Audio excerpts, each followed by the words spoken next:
Welcome to the Cook School Scotland here in Ayrshire, and we're going to be showing you some alternative recipes for Christmas. It's not everybody that likes turkey, stuffing and Christmas pudding, so we've got a series of recipes today which I think we're going to find quite exciting and different.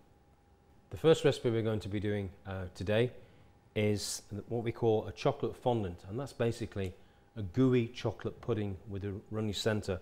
I was given this recipe over 10 years ago by a colleague in London who was making this for hundreds of people in banquets. So I think to be able to make this for 5 or 10 people is more than capable for everybody at home. And it's a lovely recipe, and as I said before, very straightforward. The ingredients we're going to use today, we've got dark chocolate between 65 and 70%. We've got unsalted butter. We've got soft plain flour. We've got some sugar here. Now somebody might say, what are those dark bits in the sugar? This is vanilla sugar, and we use a lot of vanilla at the Cook School, and we simply split the pods. When we've used the pods, we dry them out, we put them with caster sugar, and that gives it an added flavour when you're making pastries and desserts. Three free-range eggs, and we're going to put a bit of mixed spice for those incorrigible Christmas fans who want a touch of Christmas. We're going to put a wee bit of mixed spice in at the end. So how do we make the chocolate fondant? Really quite easy. The first thing we do is going to melt the chocolate and butter together. Obviously when we're doing pastry recipes, we always use unsalted butter. Salted butter is fine on toast in the morning with jam and marmalade if that's what you like, but in professional kitchens most of the butter that's used is actually unsalted. So we're going to put that over what in French terms is known as a bain-marie, or we're going to call it's a double boiler really, and we're going to melt the chocolate very carefully. Some people at the Cook School say they've learnt or seen on television about melting chocolate in a microwave, and yes, you can do. You just got to have it in a very low setting and just ping it for like 10-15 seconds at a time, and it does melt. A lot of professional chocolate makers like to use a microwave because they've got very precise control on the temperature and the melting process. So the chocolate is starting to melt already with the butter. We're going to mix the two together and just see what's going on here. What's really important here, above all, is the temperature of the bowl. You must be able to pick it up. It must just feel warm. I call it baby bottle temperature. Just nice and warm, but not hot. If it starts to feel hot, you've got a problem. The chocolate's going to get too warm, and the cocoa butter, the oils in the chocolate will come out, and it's going to go grainy. So just keep mixing that together, like so. While that's melting, we can just leave it on a low heat. That's absolutely no problem at all. We'll go back to the other ingredients. So we've got the eggs and the sugar. So we're just going to break the eggs into a bowl, medium-sized free-range eggs. If you want to break these in one hand without getting shelling, that's fine. I don't trust myself personally, that's why I use two hands. So the eggs go into the bowl, and we're just going to beat them lightly with the whisk. We're not trying to make a sabayon or a mousse here, we just want to break them up lightly, so a little gentle whisk like so. Then we add the sugar. So the sugar goes in. Don't worry if you haven't got vanilla sugar, it's not important. Just that we have it, so we might as well use it. Don't have to run out to the latest local deli to pick it up, but it is nice. And then we mix the sugar with the eggs, and again, we're not trying to create a sponge here.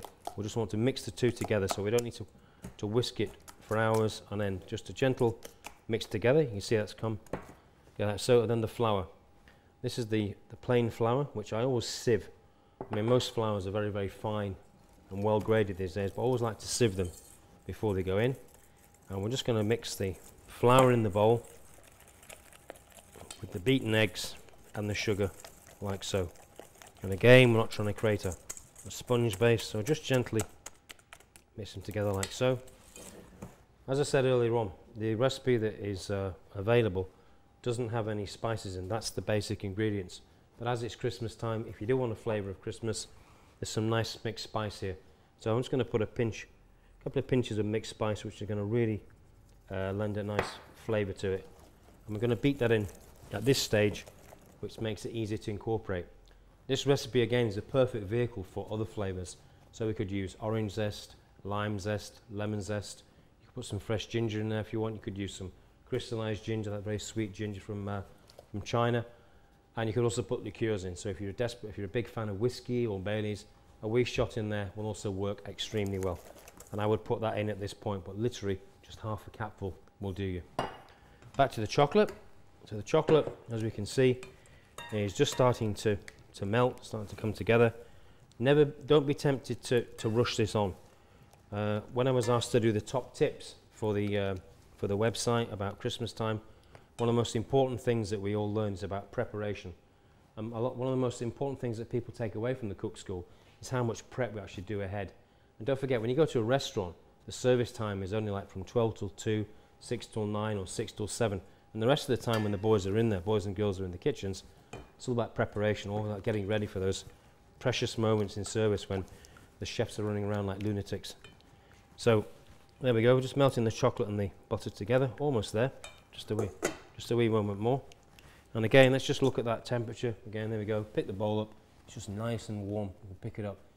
If it starts to feel hot, starts to feel a wee bit uncomfortable, you know it's getting too warm. That's the secret. Yeah, there we are, so almost mixed together.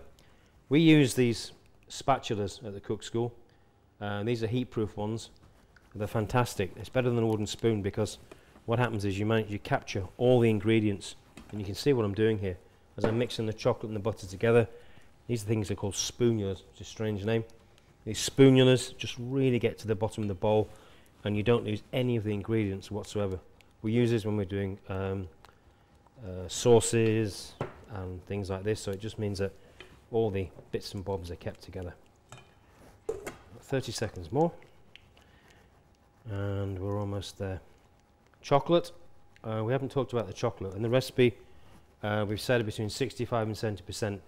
Don't be tempted to do anything stronger than that. If you go for a slightly stronger chocolate, it's going to get too bitter. If you don't have to use 60%, use a 50 or a 55, will also give you the result that you want. But please don't put 75, 80% chocolate in, because it's just too strong. Those chocolates are nice for eating with a strong coffee, but they're really made for enrobing chocolates. They're not really made to make desserts with as such. So please bear that in mind. If you want to use flavoured chocolate with orange in, again, that's okay. That's acceptable. Not a problem. It won't affect the recipe. Okay, so you can see we've got this lovely smooth texture now. The chocolate and butter have mixed together, nice and smooth and shiny. And we're just going to add the two sets of ingredients together. It doesn't really matter whether we add the chocolate mixture to the egg mixture or vice versa. It really doesn't. I tend to add the chocolate mixture to this, and all we do is quite simply pour the chocolate into the sugar, egg and flour base that we did before, and we just mix those together. Now, once you've added the two sets of ingredients together, it's going to go what we call gloopy. Just say once you've added it again, that's from there on you go, Stephen. Yeah, once you've added the two sets of ingredients together, you'll find that it goes what we call gloopy in the kitchen, which is fine. Just give it a wee work. You don't need to go mad, just a gentle beating, like so, and you can see it's already smooth and it's already come together. That's how easy it is. Give it a wee bit of a work, not too much, like so. That's it. If you want to add a bit of flavour of Christmas to it, but you're not that big a fan of the Christmas pudding thing, I like to put in a bit of mixed spice.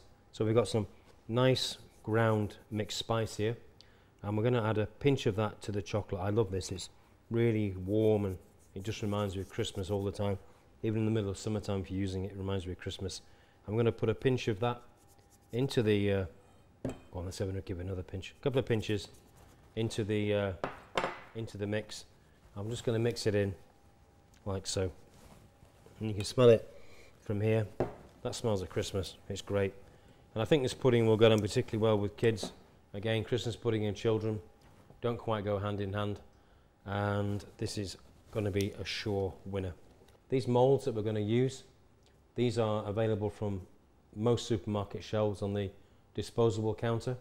Just lightly butter and flour them before so things don't stick, and that's basically all we need to do. So we just pour the mixture into the bowl, like so. You can see it's starting to thicken up already. Makes it easier to work with. And there's a nice tip. Just let it rest for a few minutes before you use it. It's not as runny and which makes it a wee bit easier to deal with. This makes 5, as we said before. If you're serving it for children, you might get 6 out of it. You've got your old auntie or uncle there again, you might get 6. Greedy members of the family, definitely going to get 5. And all we do then is line your moulds on your thing. I'm just going to pour the mix into the moulds like so. Just do them halfway to start with. Okay, so we're just going to put the last few drops in, like so. And again, if you're really desperate to get the flavour of Christmas straight away, have a wee lick, which is what I like to do. That's not against the rules. 12 minutes at 190 degrees C. Please set your oven before they go in the oven. Don't just turn the oven on a minute before you put them in. Get the oven hot for a good 15-20 minutes beforehand, and then the cooking process starts almost immediately. And here we are. Here are our chocolate fondants. As I said, 5 all ready to go. We'll bring them over. And it's quite a generous portion here. So again, as I mentioned earlier on, you could get 6, and if you've got very greedy people, no, 6 people, no, 5 or 6 is enough. And the best thing to do when they come out of the oven is just to let them stand for a minute or two. So they just makes it slightly easier to demold them. You need a cloth, and they should just pop out, and away we go. Now to serve them, there's all kind of things we can do. We could do ice cream, which is a favourite. We could do berries. Now, I'm a great believer in seasonality, and I wouldn't use strawberries and raspberries in December.